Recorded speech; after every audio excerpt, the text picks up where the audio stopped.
first off, I'm team manager, Cody Schuster. This is Brian. He's our project manager. And then we got our engine guy over here. We call him Junior, but it's Eric.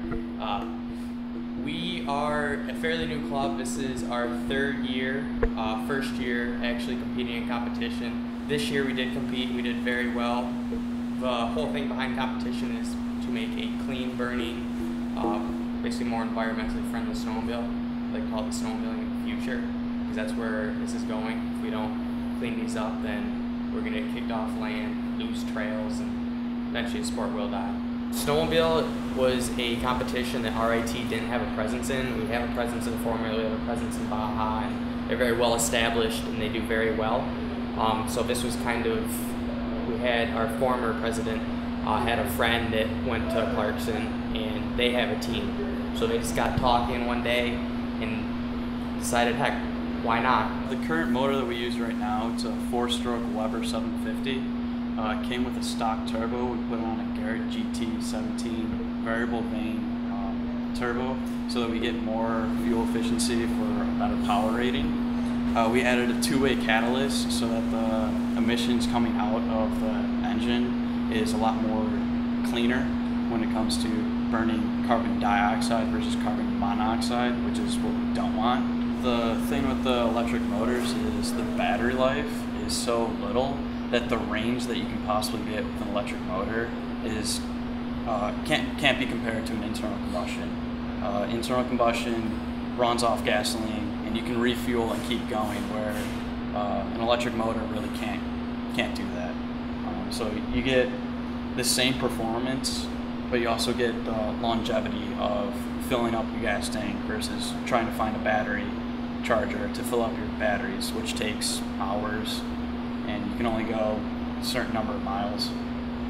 The competition does have an electric motor team, and most of their endurance races are only 20-mile ranges, where our endurance is over 100. So and we keep going for the rest of the week. We don't have to really stop and recharge after every day. As soon as we get back, we immediately start building for the next year. We only have one competition a year, but it's like a week-long thing. It's absolutely huge.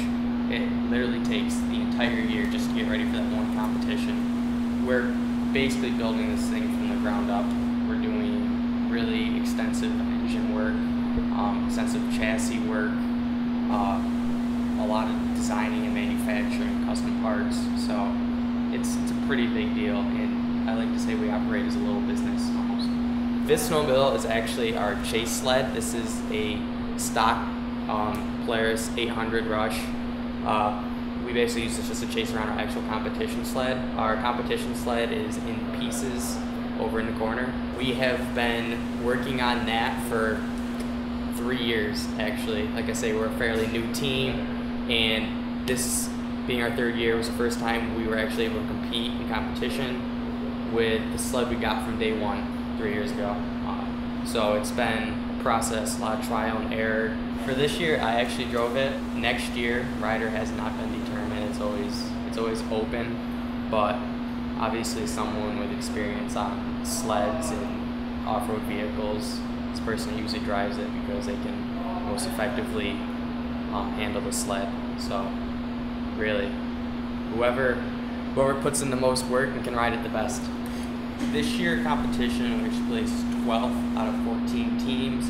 Not our greatest, but for our first year, it was a heck of an accomplishment, and we did compete in every event except for one that we opted out of because it could have caused further damage. So overall, it was a really good experience. We learned a lot. Now we are already starting to prepare for the 2016 season.